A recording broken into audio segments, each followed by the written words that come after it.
Hello नमस्कार साथियों, मैं प्रियंका द्विवेदी स्वागत करती हूँ आप सभी का।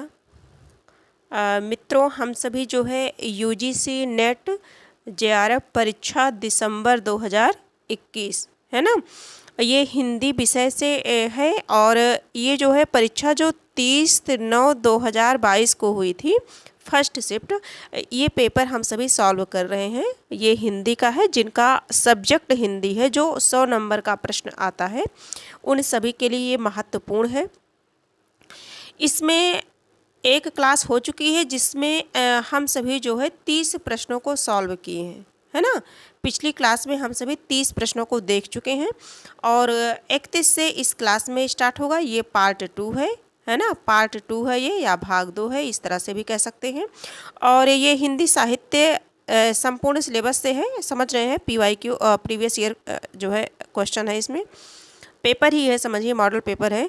तो ये जो है सभी के लिए इम्पॉर्टेंट है, वो चाहे TGT PGT हो, है ना, नेट जेआरएफ का तो है ही है, सभी के लिए इम्पॉर्टेंट है ये। तो आइए हम सभी चलते हैं प्रश्न पर, क्योंकि परीक्षा जो है करीब है ना। 26 अगस्त को परीक्षा होने वाली है, तो उसी की तैयारी में हम सभी लगे हुए हैं। तो इसी क्रम में हम सभी देखते हैं, हमारा जो 31 नंबर का प्रश्न था, ये सभी इन सभी प्रश्नों को हम लोगों ने देख लिया था। बाकी अब जो 31 नंबर का प्रश्न है, प्रश्न संख्या 31 पर हम सभी चलते हैं। 31 नंबर का जो प्रश्न है हमारा, अगले पे है, देखते हैं। ये प्रश्न संख्या 20 है। हाँ, आगे हम सभी देखते हैं, 30 नंबर का प्रश्न देख लेते हैं। 30 नंबर प्रश्न, इसका जो प्रश्न है, निम्नलिखित में से कौन सी रचना भारतेंदु की अनुदित नहीं है। ये प्रश्न हम लोगों ने देख लिया था कि भारतेंदु जी के अनुदित और मौलिक टोटल कुल 17 नाटक है। नाटकों की संख्या कितनी है? 17 है ना। और इन सभी के विषय में हम सभी ने चर्चा की थी। आगे बढ़ते हैं, हम सभी प्रश्न संख्या 31 पर चलते हैं। जो प्रश्न संख्या 31 है हमारा, वो है शेखर एक जीवनी उपन्यास की विशेषता। शेखर एक जीवनी उपन्यास की विशेषता को हम सभी को बताना है। ऑप्शन को पढ़ के इनका जो करेक्ट आंसर है वो हम सभी को देखना है। तो हिंदी का यह प्रथम मनोवैज्ञानिक उपन्यास है। बी है, इसका कोई भी पात्र असामान्य मानसिकता से ग्रस्त नहीं है। और सी है, पिता के प्रति शेखर की मानसिकता सौमनस्यपूर्ण है ना। पिता के प्रति शेखर की जो है मानसिकता जो है सौमनस्यपूर्ण है। आगे देखेंगे, जो डी ऑप्शन है हमारा, यह शेखर एक जन्मना विद्रोही पात्र है जिसके मन के विकास का अध्ययन लेखक का अभिप्रेत है। ठीक है, इसमें सही उत्तर को हम सभी को बताना है। तो इसका कोई भी पात्र असामान्य मानसिकता से ग्रस्त नहीं है, असामान्य मानसिकता से ग्रस्त नहीं है। एक ये हो जाएगा जो इसकी विशेषता है, इसकी विशेषताओं में ये एक हो जाएगा। अगला हम सभी देखेंगे, शेखर एक जन्मना विद्रोही पात्र है जिसके मन के विकास का अध्ययन लेखक का अभिप्रेत है। तो हमारा जो करेक्ट आंसर हो जाएगा, पहले बी हो जाएगा, फिर डी हो जाएगा। बी और डी, बी और डी, करेक्ट आंसर सी वाला ऑप्शन हमारा सही हो जाएगा, बी और डी। आगे हम सभी बढ़ते हैं। जैसा कि जानते हैं कि शेखर एक जीवनी, ये उपन्यास किसका है? ये जो है अज्ञेय जी का है। किसका है ये? अज्ञेय जी का। शेखर एक उपन्यास, शेखर एक जीवनी उपन्यास, शेखर एक जीवनी उपन्यास ये सच्चिदानंद हीरानंद वाद से अज्ञेय का है। और ये 2 भागों में विभक्त है ना। इनके पात्रों को अगर जानना चाहें तो शेखर है, शशि है, सरस्वती, शारदा, रामेश्वर और बाबा मदन सिंह। आगे हम सभी प्रश्नों पर बढ़ते हैं। प्रश्न संख्या है 32, निम्नलिखित में से मैथिली शरण गुप्त की रचना नहीं है। इसमें बताना है जो मैथिली शरण गुप्त की रचना नहीं है। किसान ऑप्शन 1 है, बी है, ए है किसान, बी है बिकट भट्ट, सी है केशों की कथा, और डी है राष्ट्र भारती। डी क्या है? राष्ट्र भारती है। तो जो मैथिली शरण गुप्त की रचना है वो भारत भारती है, ना कि राष्ट्र भारती। तो हमारा जो करेक्ट आंसर होगा वो हो जाएगा डी। क्या हो जाएगा? डी हो जाएगा। और राष्ट्र भारती के लेखक जो है श्री कृष्ण सरल हैं। कौन है? श्री कृष्ण सरल हैं, सरल हैं। ठीक है।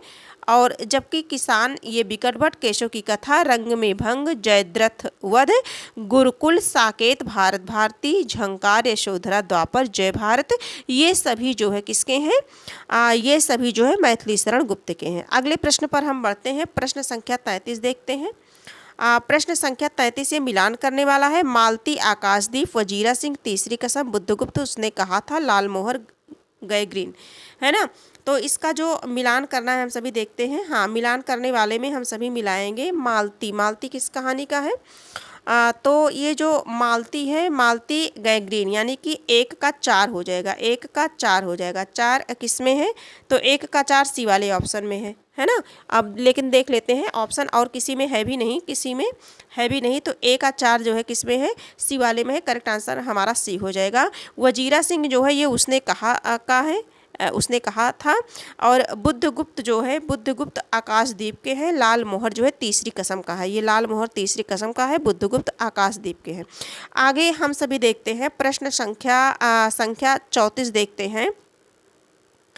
इसको थोड़ा सा छोटा कर लेंगे। भला हुआ जो मारिया, भला हुआ, आंसर दिख रहा है, हाँ, भला हुआ जो मारिया, बाहिड़ी म्यारा कंतु, और लज्जेजम तू बयन सिहऊ, जय भग्गा घरु एंतु का तात्पर्य है। तो इसमें है, हे बहना, अच्छा हुआ जो मेरा कंत मारा गया। अच्छा नहीं हुआ क्योंकि वह मारे जाने लायक नहीं था, ये तो बिल्कुल गलत हो जाएगा। सी देखेंगे, उसके मारे जाने से देश का भला ही हुआ। डी देखेंगे, हे बहन, युद्ध में अपने पति के मारे जाने से मैं खुश हूँ क्योंकि मैं सखियों के बीच लज्जा से बच गई। तो डी जो है सही लग रहा है। तो इसका जो ए है, हे बहना, अच्छा हुआ जो मेरा पति मारा गया, कहने का मतलब युद्ध में मारा गया, इसलिए वो जो है उन्हें कोई दुख नहीं है ना।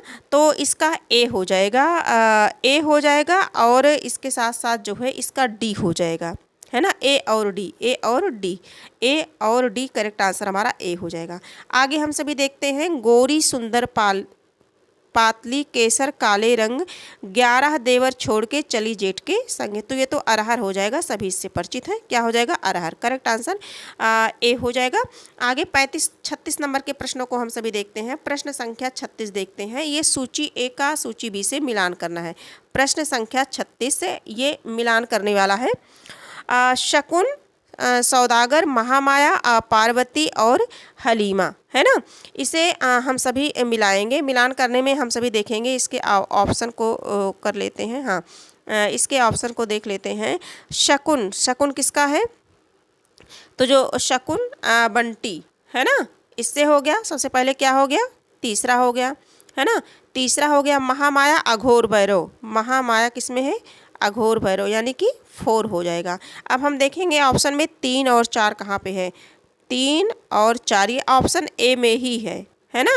और सी का हो जाएगा पार्वती, राम बोला, और हलीमा का सौदागर सिंह। तो इस प्रकार से हमारा जो करेक्ट आंसर ए सही हो जाएगा।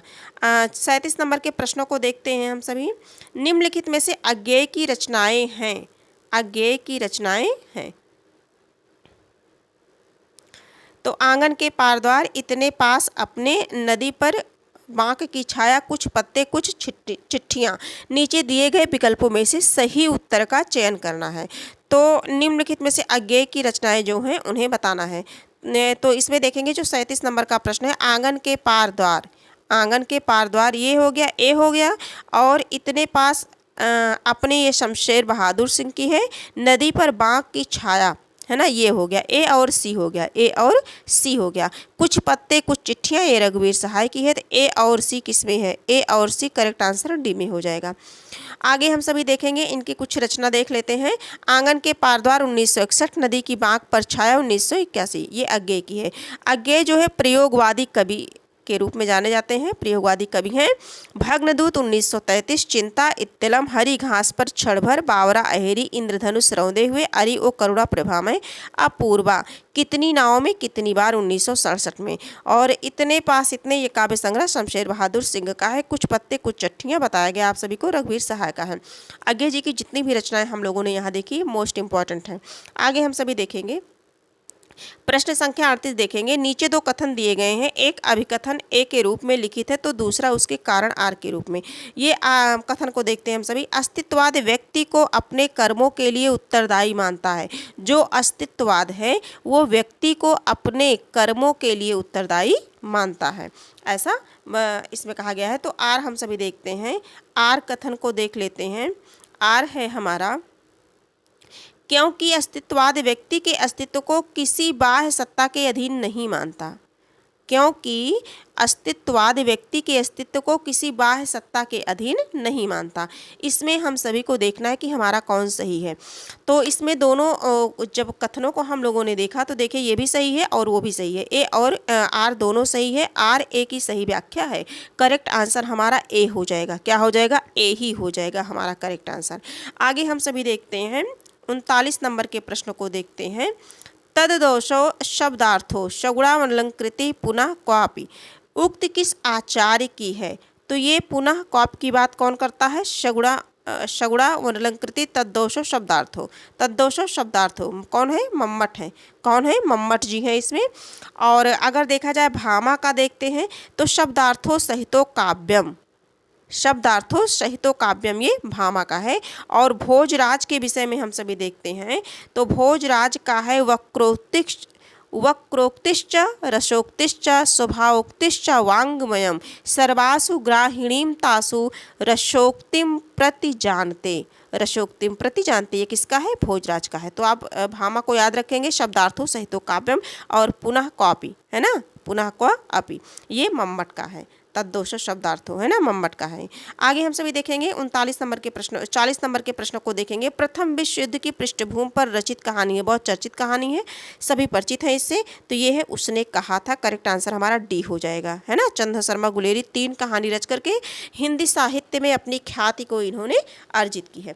तो आगे हम सभी देखेंगे, इसके बारे में थोड़ा सा पढ़ लेते हैं। और ये जो कहानी जो है ये फ्लैशबैक है, मतलब पूर्व दीप्त पद्धति पर लिखी गई हिंदी की ये पहली कहानी मानी जाती है। इनके पात्रों को अगर हम देखें, लहना सिंह हो गए, बोधा सिंह, सूबेदार हजारा। ठीक है। आगे हम सभी देखते हैं। और ये जो अमृतसर आ गया ये भीष्म साहनी की कहानी है। ठीक है। और दुनिया का अनमोल रतन ये तो प्रेमचंद्र का है, सभी परिचित है इससे। और परिंदे निर्मल वर्मा का है, सभी जानते हैं। आगे हम सभी देखेंगे प्रश्न संख्या 41 देखेंगे। प्रश्न संख्या 41 देखेंगे। जात ले जात टके शेर जात, 1 टका दो हम अभी अपनी जात बेचते हैं। टके के वास्ते अंधेर नगरी में जात बेचने वाले ब्राह्मण के इस संवाद का व्यंग्यार्थ है ना, ये व्यंग किया गया है। इसका क्या मतलब है? यहाँ नगण्य, साधारण, विशिष्ट, असाधारण सब एक ही भाव बिक रहे हैं है ना। टके शेर है ना, एक ही भाव, एक ही टका दो, मतलब एक ही टके में बिक रहे हैं। एक यहाँ नगण्य, साधारण, विशिष्ट हो जाता है, यहाँ सामंती मूल्य अछूड़े रहते हैं। तो इसका जो करेक्ट आंसर हो जाएगा हमारा ए ही हो जाएगा। करेक्ट आंसर हमारा ए हो जाएगा। 41 का करेक्ट आंसर हमारा ए होगा। ठीक है। अब हम सभी चलते हैं। और ये अंधेर नगरी नाटक के लेखक जो हैं भारतेंदु हरिश्चंद्र जी हैं। ठीक है, वहीं से लिया गया है। आगे हम सभी 42 प्रश्न संख्या 42 पे चलते हैं। 42 नंबर का जो प्रश्न है हमारा, देखते हैं कौन सा है। 42 नंबर का जो प्रश्न है ये है, हरिवंश राय बच्चन ने अपने पूर्वजों का चित्रण आत्मकथा के किस खंड में किया है? सबसे पहले तो प्रश्न बनता है कि हरिवंश राय बच्चन जो हैं इनकी आत्मकथा कितने भागों में विभाजित है? तो 4 भागों में विभाजित है। कितने भागों में है? 4 भागों में है। प्रथम है 1969 है ना, 69, 70, 78, 85। 69, 70, 78 और लास्ट वाला क्या है? 85 है। तो इस प्रकार से जो है 4 भागों में विभक्त है। और पहला जो है क्या भूलूं क्या याद करूं, क्या भूलूं क्या याद करूं, ये पहला है। और दूसरा है जो 1970 में नीड़ का निर्माण फिर हो गया, दूसरा 70 में हो गया। बसेरे से दूर 78, 10 द्वार से सोपान तक, ये जो है 85 में है। तो 4 कालखंडों में विभाजित है। और इसमें पूछा गया है कि किस कालखंड में पूर्वजों का चित्रण किया गया है? तो क्या भूलूं क्या याद करूं, करेक्ट आंसर हमारा पहला हो जाएगा, डी हो जाएगा, मतलब है ना, इसमें जो है डी हो जाएगा। Correct answer D. क्या भूलूं क्या याद करूं मैं, इसमें डी हो जाएगा। और इनके क्रम को याद करेंगे 1969, क्या भूलूं क्या याद करूं 1970, नीड़ का निर्माण फिर बसेरे से दूर 1978, है ना, और 1985 10 द्वार से सोपान तक। ये 4 खंडों में इनकी आत्मकथा है। आगे हम सभी देखेंगे, अगले प्रश्न पर चलते हैं। सूची ए का सूची बी से मिलान करना है। प्रश्न को छोटा कर लेते हैं जिससे समझ आ जाए, है ना। शरद चंद्र, इसको ये पेपर सॉल्व किया गया है तो थोड़ा सा मैं क्षमा चाहूँगी इसके लिए। और जो है क्योंकि ये पहले से थोड़ा सा पेंसिल से ऐसे हो गया है ना। वैसे ये सारे क्वेश्चन तो सभी परिचित है इससे।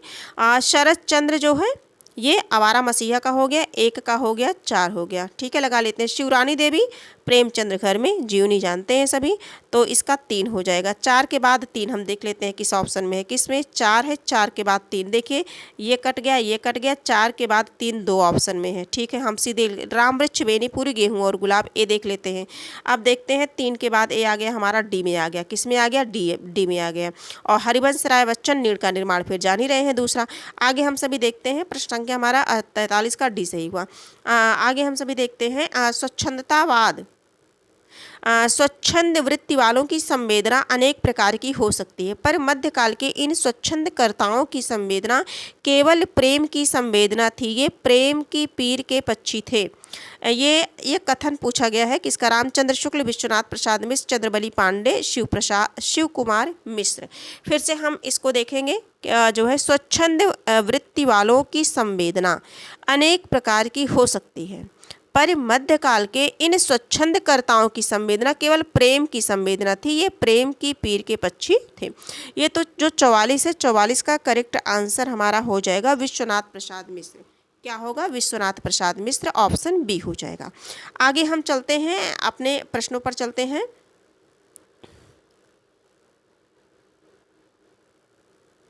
प्रश्न संख्या 45 देखते हैं। 45 नंबर का जो प्रश्न है, प्रकाशन वर्ष के अनुसार निम्नलिखित ग्रंथों का सही क्रम बताना है। ग्रंथों का सही क्रम बताना है। ग्रंथों का सही क्रम, आंखों देखा पाकिस्तान, चीड़ों पर चांदनी, नए चीन में 10 दिन, नए चीन में 10 दिन, पैरों में पंख बांध कर, पैरों में पंख बांध कर, है ना। तो 45 नंबर का जो करेक्ट हो जाएगा, आंखों देखा पाकिस्तान। सबसे पहले हम देखेंगे तो ये 2006 में है, 2006 में है आंखों देखा पाकिस्तान।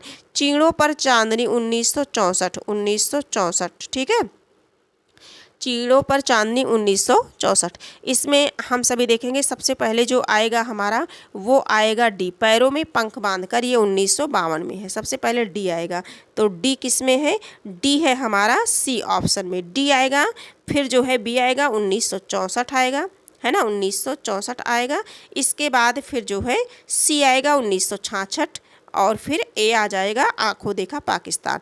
आगे हम सभी देखेंगे, हाँ ये भी देख लेते हैं। पैरों में पंख बांधकर 1952 राम वृक्ष बेनीपुरी का है। चीड़ों पर चांदनी 1964 निर्मल वर्मा का है। नए चीन में 10 दिन 1966 ये गिरिधर राठी का है। आंखों देखा पाकिस्तान कमलेश्वर का है 2006 में। आगे हम सभी देखते हैं, आपका बंटी उपन्यास में वर्णित है समाज के प्रति विद्वेष, बालक में असुरक्षा की भावना, मात्र प्रेम की लालसा, आत्महत्या का विचार। तो आत्महत्या का विचार तो नहीं है, इसमें देखेंगे समाज के प्रति विद्वेष, बालक में असुरक्षा की भावना, बी वाला ऑप्शन हमारा बी वाला हो गया, है ना, बी हो गया। और इसके बाद देखेंगे मात्र प्रेम की लालसा, ये भी है, आत्महत्या तो था नहीं, है ना। तो इसमें देखेंगे बालक में असुरक्षा की भावना, बी हो जाएगा और सी हो जाएगा, बी और सी करेक्ट आंसर हमारा ए हो जाएगा। आपका बंटी उपन्यास की चर्चा हो रही है, बी और C correct answer B C A हो जाएगा। आगे हम सभी देखते हैं, द्वैतवादी संप्रदाय के प्रवर्तक हैं, द्वैतवादी संप्रदाय के प्रवर्तक हैं। इसे थोड़ा सा इस तरह से कर लेते हैं, द्वैतवादी संप्रदाय के प्रवर्तक हैं। देखिए रामानुजाचार्य जो है ये विशिष्टाद्वैतवाद हैं। यहाँ से ये प्रश्न बहुत पूछा जाता है, रामानुजाचार्य विशिष्टाद्वैतवादी हैं, और संप्रदाय अगर इनका देखा जाए तो श्री संप्रदाय हैं। आगे जो रामानुजाचार्य और वल्लभाचार्य जो हैं ये शुद्धाद्वैतवाद के हैं। किसके हैं, शुद्धाद्वैतवाद, शुद्धाद्वैतवाद। और रामानंद जो है विशिष्टाद्वैतवाद के हैं। ठीक है, और आगे देखेंगे इसका जो द्वैतवादी वैष्णव संप्रदाय के प्रवर्तक हैं, तो कौन है? मध्वाचार्य हैं। द्वैतवादी वैष्णव संप्रदाय के प्रवर्तक मध्वाचार्य हैं। द्वैतवादी वैष्णव संप्रदाय के प्रवर्तक मध्वाचार्य हैं। अगर पूछ लिया जाए रामानंद क्या है? रामानंद विशिष्टाद्वैतवाद के और श्री संप्रदाय के हैं, और रामानंद रामावत संप्रदाय के हैं, और रामानुजाचार्य के बारे में विशिष्टाद्वैतवाद। ये प्रश्न बहुत बनता है। आगे हम सभी बढ़ेंगे, प्रश्न संख्या 48 देखेंगे। प्रश्न संख्या 48 देखेंगे, ये 48 है, कथन है, सुमेलित करना है। विदुर, पत्थर की खानों से मणियाँ निकलती हैं, बाधा मत डालो, है ना। पत्थर की खानों से मणियाँ निकलती हैं, बाधा मत डालो। गांधारी, मैंने प्रतिशोध ले लिया धृष्टद्युम्न इससे पिता की पापी। ये तो अश्वत्थामा का कथन है। ये किसका है? अश्वत्थामा का कथन है ना। और विदुर का कथन होता है, विदुर कहते हैं हृदय तुम्हारा पत्थर का है गांधारी, हृदय तुम्हारा पत्थर का है गांधारी। ये विदुर। 1 का 4 हो गया, सबसे पहले क्या हो जाएगा? 4 हो जाएगा, ठीक है।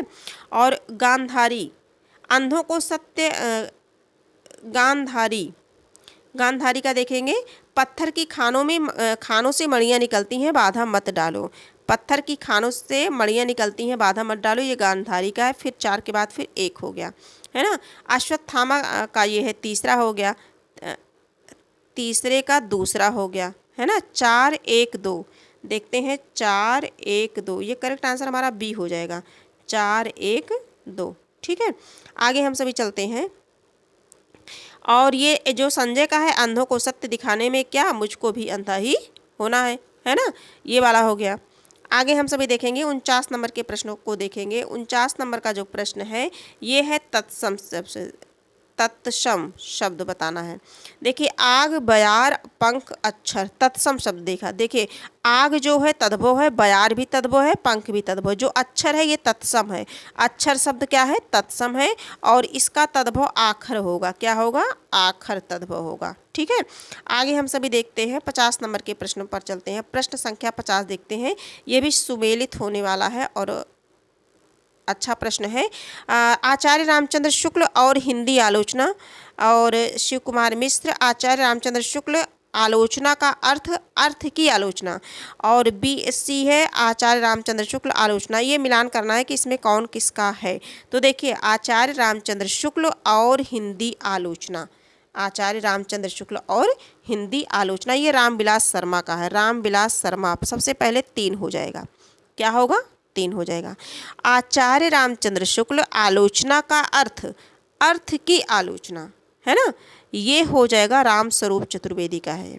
किसका है? राम स्वरूप चतुर्वेदी, यानी कि जो है 4 हो जाएगा। तीसरा और चौथा हो गया। आचार्य रामचंद्र शुक्ल आलोचना कोश, ये रामचंद्र तिवारी का है। किसका है? रामचंद्र तिवारी का, यानी कि तीसरे का 2 हो जाएगा। अब बाकी एक ही बचा है ना, हिंदी आलोचना की परंपरा और आचार्य रामचंद्र शुक्ल, ये हो जाएगा शिव कुमार का हो जाएगा। तो अंत में ए हो जाएगा। तो 3 4 2 1, 3 4 2 1 हम देखते हैं ऑप्शन में। हाँ, 3 4 2 1, 3 4 2 1, करेक्ट आंसर हमारा सी हो जाएगा। आगे हम सभी बढ़ेंगे, देखते हैं।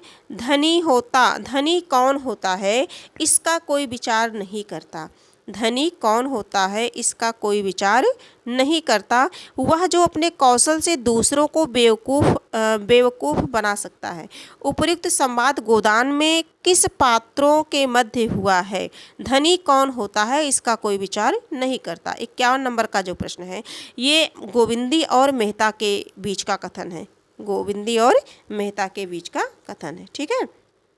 गोविंदी और मेहता की, ये गोदान 1936 की रचना है, सभी परिचित हैं, लेकिन एक बार रिवीजन हो जाना चाहिए, है ना। 1936 गोदान, और किसका है ये? मुंशी प्रेमचंद्र जी का उपन्यास है। होरी हीरा धनिया, गोबर मेहता, मालती राय साहब, गोविंदी दाता दीन और झुनिया, मिस्टर खन्ना, ओंकारनाथ आदि इसके क्या हैं? पात्र हैं।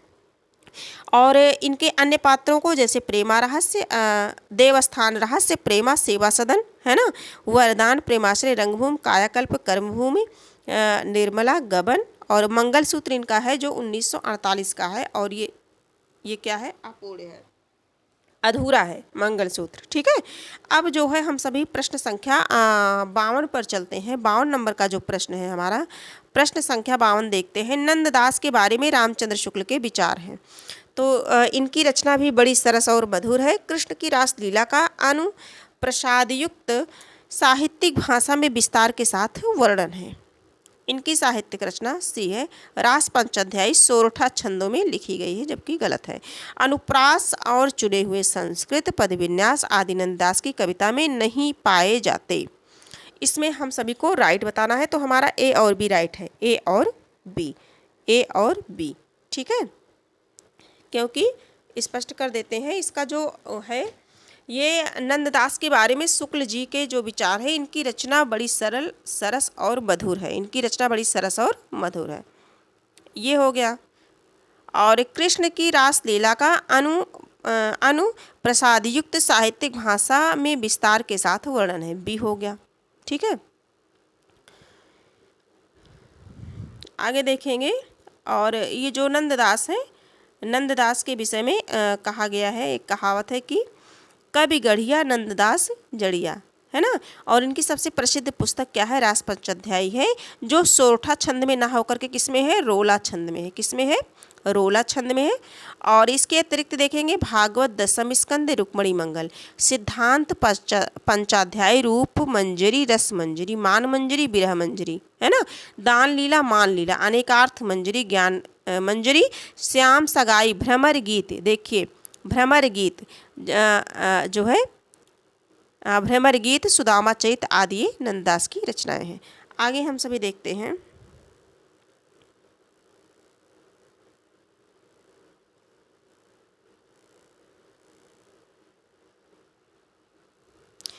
प्रश्न संख्या 53 देखते हैं। सतपुड़ा के घने जंगल नींद में डूबे हुए से, ऊँघते अनमने जंगल, झाड़ ऊंचे और नीचे, चुप खड़े हैं आँख मीचे, घास चुप है, कास चुप है, मूक शाल पलास चुप है, बन सके तो धसो इनमें, धस न पाती हवा जिनमें। उपयुक्त काव्य पंक्तियों का आशय है। तो यहाँ यह जंगल घना और भयावह है ना।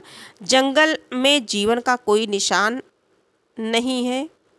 यहाँ जंगल केवल जंगल नहीं, जीवन की चुनौती है। यह जंगल केवल योगी यतियों के लिए उपयुक्त है। तो हमारा सी वाला, यह जंगल केवल जंगल नहीं बल्कि क्या है, जीवन की चुनौती है। इसका आशय ये हुआ। तो जो 53 नंबर का है, इसका करेक्ट आंसर जो है सी हो जाएगा। और ये जो है, ये जो रचना है, ये भवानी प्रसाद मिश्र की है। ठीक है, यह जंगल केवल जंगल नहीं, जीवन की चुनौती है। हिंदी के प्रसिद्ध कवि गांधीवादी विचारक भवानी प्रसाद मिश्र की है। और ये दूसरे शतक के कवि भी हैं। और इनका जो काव्य संग्रह है गीत फरोश है। क्या है, गीत फरोश। ठीक है, आगे हम सभी देखते हैं। अगला प्रश्न, प्रश्न संख्या 54 देखते हैं। 54 नंबर का जो प्रश्न है, झूठा सच उपन्यास में वर्णित, झूठा सच उपन्यास में वर्णित है ग्रामीण अंचलों का सामाजिक यथार्थ, विभाजन की भयोत्पादक आशंका, शहरी जीवन की विसंगतियां, सांप्रदायिक विद्वेष की आग में मानवीय संवेदनाओं की हत्या। इसमें कौन कौन सी है, तो विभाजन, झूठा सच विभाजन पर है, जान ही रहे हैं, विभाजन की भयोत्पादक आशंका, है ना। और डी वाला भी ऑप्शन सही हो जाएगा हमारा, सांप्रदायिक विद्वेष की आग में मानवीय संवेदनाओं की हत्या की गई है। इसमें समझिए झूठा सच उपन्यास के विषय में ये है। और ये बता दें आप सभी को कि जो झूठा सच है, ये जो है यशपाल जी का है। किसका है, यशपाल जी का है। और झूठा सच 2 भागों में है ना। झूठा सच 2 भाग में है, 1958 और दूसरा 1960, 1958 और 1960, इस प्रकार से 2 भागों में है। और दादा कामरेड देशद्रोही, दिव्या पार्टी कामरेड, है ना। और ये सभी अप्सरा का श्राप, तेरी मेरी, उसकी बात, ये सभी इनके हैं। और इनके जो भाग हैं, प्रथम भाग का इसके प्रथम भाग का नाम है वतन और देश, और दूसरे भाग का नाम है देश का भविष्य, है ना। तो इस प्रकार से इतनी जानकारी हम लोगों ने इकट्ठा की। अब 55 नंबर के प्रश्नों को हम सभी देखते हैं। प्रश्न संख्या जो 55 है, 55, मेरी भव बाधा हरो डैश डैश, दोहे में प्रयुक्त झाई, मेरी भव भादा हरो राधा नागर सोई जातन की झाई परे श्याम हरित दुति हो, ये जो पंक्ति है दोहा है मतलब, तो इसमें है, तो इसमें झाई का क्या अर्थ है, तो परछाई और झलक ये हो जाएगा, मुस्कान होगा नहीं, दृष्टि देखना होगा नहीं, मुस्कान हंसना होगा नहीं, तो ये दोनों है, ए और बी है, ए और बी करेक्ट आंसर हमारा ए हो जाएगा। आगे बढ़ते हैं, प्रश्न संख्या जो है हाँ ये थोड़ा सा देख लेते हैं, सभी परिचित है इससे। दोहे की संख्या 719 है, परंतु जगन्नाथ दास रत्नाकर ने इनके दोहे की संख्या 713 मानी है। आगे हम सभी देखते हैं, सुमेलित करने को है औपम्य गर्भ, विभावना, सादृश्य मूलक, एकावली, विरोध गर्भ, उत्प्रेक्षा, श्रृंखला मूलक, व्यतिरेक। तो औपम्य गर्भ ये व्यतिरेक का है, एक का 4 हो जाएगा, क्या हो जाएगा, सबसे पहले 4 आ जाएगा। और सादृश्य मूलक 56 नंबर का प्रश्न है ये, सादृश्य मूलक उत्प्रेक्षा, इसका उत्प्रेक्षा हो जाएगा, सादृश्य मूलक उत्प्रेक्षा, यानी कि 4 हो जाएगा पहले, फिर 3 हो जाएगा। 4 और 3 हम देखते हैं ऑप्शन में कहाँ है, 4 है फिर 3 है, तो करेक्ट आंसर हमारा बी हो जाएगा, क्या हो जाएगा, 4 3, और सी का एक विभावना हो जाएगा, इसका श्रृंखला मूलक ये क्या हो जाएगा, एकावली हो जाएगा। आगे हम सभी देखते हैं प्रश्न संख्या जो है 57 पर, मुक्तिबोध की रचना के बारे में देखते हैं। अजय की डायरी एक साहित्यिक की डायरी, प्रवास की डायरी, सैलानी की डायरी। मुक्तिबोध की रचना के बारे में प्रश्न संख्या 57 है ना, तो जो 57 नंबर का है, एक साहित्यिक की डायरी, ये मुक्तिबोध की डायरी विधा की रचना है, आंसर हमारा बी हो जाएगा।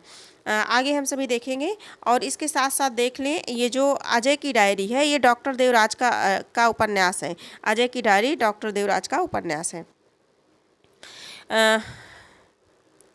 आगे देखेंगे हम सभी प्रश्न संख्या 58 देखेंगे।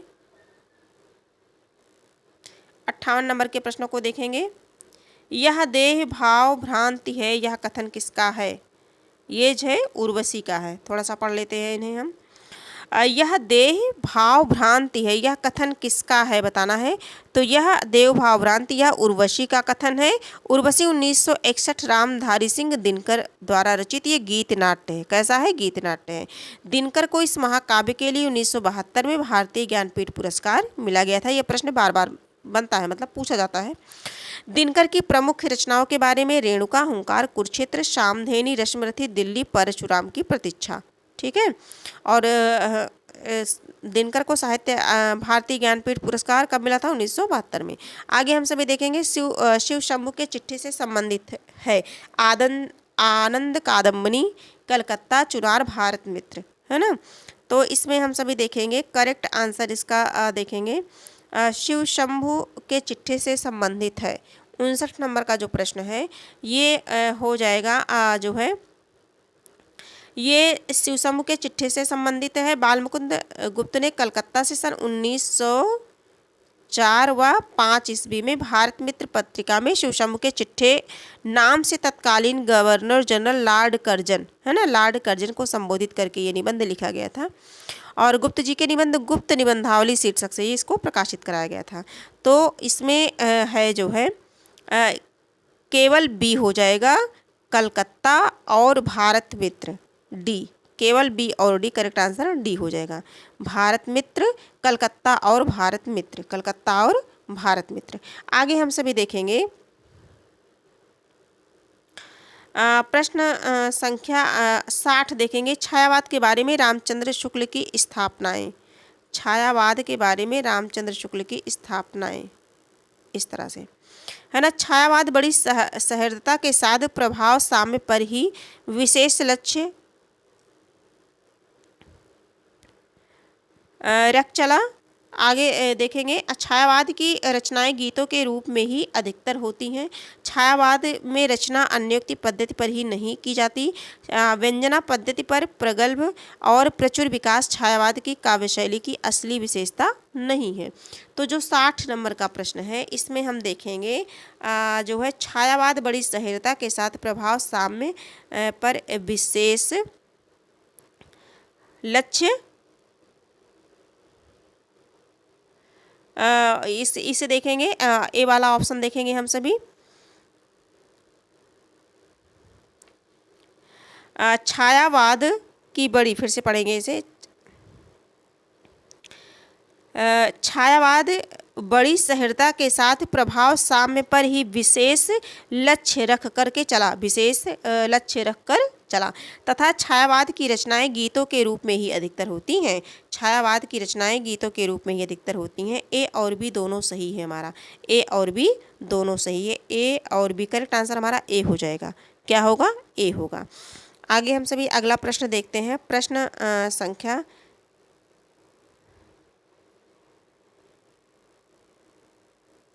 थोड़ा सा इसे देखेंगे, इम्पॉर्टेंट है। हिंदी में सर्वप्रथम पंडित मुकुटधर पांडे ने जबलपुर से प्रकाशित 1920 में हिंदी छायावाद शीर्षक से 4 किस्तों में एक लेख प्रकाशित कराया था। छायावाद के प्रवर्तक उन सभी को देख लेते हैं। आचार्य रामचंद्र शुक्ल, मैथिली शरण गुप्त और मुकुटधर पांडे। आचार्य नंद दुलारी वाजपेयी, सुमित्रानंदन पंत, प्रभाकर माचवे, माखनलाल चतुर्वेदी। ठीक है। और अगला क्या था? चौथा इलाज चंद्र जोशी व सर्वमान्य मत जयशंकर प्रसाद को। आगे हम सभी देखेंगे प्रश्न संख्या जो है 61 है। भूतही पारिवारिक पृष्ठभूमि किस आत्मकथा का प्रथम अध्याय है? तो ये तो मुर्दहिया का है ना। भूतही पारिवारिक पृष्ठभूमि किस आत्मकथा का? तो ये मुर्दहिया आत्मकथा का है। किसका है? मुर्दहिया का। करेक्ट आंसर भी हो जाएगा। थोड़ा सा पढ़ लेते हैं, इसे थोड़ा फास्ट करते हैं, है ना, क्योंकि प्रश्न थोड़ा सा जो है इजी आ रहे हैं। भूतही पारिवारिक पृष्ठभूमि मुर्दहिया आत्मकथा का प्रथम अध्याय है। डॉक्टर तुलसीराम की आत्मकथा 2 भाग में है। मुर्दहिया 1910 ईस्वी प्रथम भाग, मणिकर्णिका 2010 है, 1910 नहीं, क्षमा चाहूँगी, 2010 है, और 2013 दूसरा भाग है। जबकि जूठन 1997, ओम प्रकाश वाल्मीकि अपने अपने पिंजरे 1995 2 भाग में है। मोहनदास नमिसराय तथा मेरी पत्नी और भेड़िया ये धर्मवीर का दलित आत्मकथा है। ठीक है। मोहनदास नमिसराय कृत अपने अपने पिंजरे हिंदी की प्रथम दलित आत्मकथा भी मानी जाती है। इसे भी आप ध्यान रखिएगा। प्रथम दलित आत्मकथा मोहनदास नमिसराय का अपने अपने पिंजरे। आगे देखेंगे निम्नलिखित में से कौन सी कृति आत्मकथा नहीं है। इसमें बताना है कौन सी कृति आत्मकथा नहीं है। 62 नंबर का जो प्रश्न है, हम सभी 70 नंबर तक के प्रश्नों को करेंगे, है ना। 62 नंबर का जो प्रश्न है इसमें हम सभी देखेंगे जो है एक कहानी यह भी, ये मन्नू भंडारी का बाणभट्ट की आत्मकथा अन्य से अनन्य, शेखर एक जीवनी। इसमें पूछा गया है आत्मकथा नहीं है। तो 62 नंबर का जो प्रश्न है जिसमें आत्मकथा नहीं है, इसमें जो है बी वाला बाणभट्ट की आत्मकथा और जो है अन्य से अनन्य, ये दोनों नहीं है। आगे बी और सी हो जाएगा। करेक्ट आंसर हमारा क्या होगा? नहीं, शेखर एक जीवनी करेक्ट आंसर हमारा हो जाएगा। देखिए, जो बाणभट्ट की आत्मकथा ये तो जो है उपन्यास विधा की रचना है ना। बाणभट्ट की आत्मकथा तथा शेखर एक जीवनी, ये दोनों तो उपन्यास है ना। बाणभट्ट की आत्मकथा, शेखर एक जीवनी, ये दोनों उपन्यास हैं।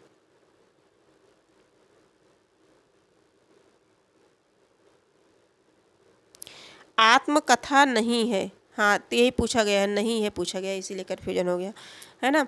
तो इसका करेक्ट आंसर हो जाएगा डी, बी और डी, बी और डी, बी और डी हो जाएगा। करेक्ट आंसर डी हो जाएगा। आगे हम सभी देखते हैं विद्यापति की पदावली में वर्णित मुख्य विषय है। विद्यापति की पदावली में 63 नंबर का जो प्रश्न है, विद्यापति की पदावली में वर्णित मुख्य विषय है राजनीतिक द्वंद्व, बी वयः संधि, सी पुरुष परीक्षा, डी अनमोल विवाह, डी अनमोल विवाह। तो जो 63 नंबर का प्रश्न है इसका जो करेक्ट आंसर हो जाएगा ये हो जाएगा ये है वयः संधि है ना। तो बी हो गया हमारा, और अनमेल विवाह डी, बी और डी हो जाएगा। क्या हो जाएगा? बी और डी। करेक्ट आंसर सी हो जाएगा। ठीक है।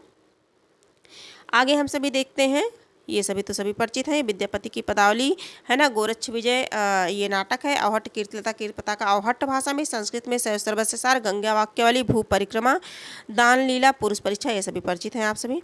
आगे हम सभी देखते हैं जो है प्रश्न संख्या 64 देखते हैं। 64 नंबर के प्रश्नों को देखते हैं हम सभी। 64 नंबर का जो प्रश्न है,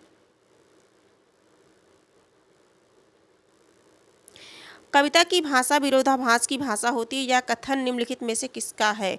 तो ये क्लिंथ ब्रुक्स का है कथन। कविता की जो भाषा है विरोधाभास की भाषा होती है, यह कथन क्लिंथ ब्रुक्स का है। क्लिंथ ब्रुक्स विरोधाभास सिद्धांत के पुरस्कर्ता हैं, प्रमुख पुरस्कर्ता हैं। इनकी पुस्तक मॉडर्न पोएट्री एंड ट्रेडिशन 1939 में प्रकाशित हुई। इनकी अन्य पुस्तकें हैं दी वेल रॉटर्न 1947। आगे हम सभी देखते हैं इनकी पुस्तकें हैं, ये सब ध्यान दीजिएगा आप सभी। आगे अगला प्रश्न हम सभी देखते हैं, जय पंखी के नियर होई कहे बिरह के बात सोई पंखी जाई जरी तरवर होई निपात। ये भी तो जानते हैं सभी, संवेदना अभिव्यक्ति के रूप में है ये इस दोहे में अत्युक्ति है, तो इसका जो करेक्ट आंसर हो जाएगा ये संवेदना अभिव्यक्ति की है, इसमें संवेदना अभिव्यक्ति के रूप में हुई है इस दोहे के अत्युक्ति के, लेकिन यह संवेदना अभिव्यक्ति के रूप में हुई है। काव्य में जहाँ किसी झूठी वीरता, उदारता, प्रेम, सुंदरता, यश आदि का बहुत बढ़ा चढ़ा करके वर्णन किया जाता है कि देखने में हास्यास्पद लगे, वहाँ अत्युक्ति अलंकार होता है। आगे हम सभी देखेंगे, और अतिशयोक्ति और अत्युक्ति मिलते जुलते अलंकार हैं। इनमें केवल इतना अंतर है कि उक्त यदि संभव है तो अतिशयोक्ति अलंकार, यदि असंभव है तो अत्युक्ति हो जाएगा। आगे देखेंगे 66 नंबर का प्रश्न देखेंगे, निम्नलिखित में से कौन सी रचना अमृतलाल नागर द्वारा रचित नहीं है। अमृतलाल नागर द्वारा रचित नहीं है तो अर्धनारीश्वर, ये अमृतलाल नागर का नहीं अपितु यह विष्णु प्रभाकर का है ना। अर्धनारीश्वर किसका है, विष्णु प्रभाकर का है। बिखरे तिनके करवट और अग्निगर्भा ये अमृतलाल नागर का है।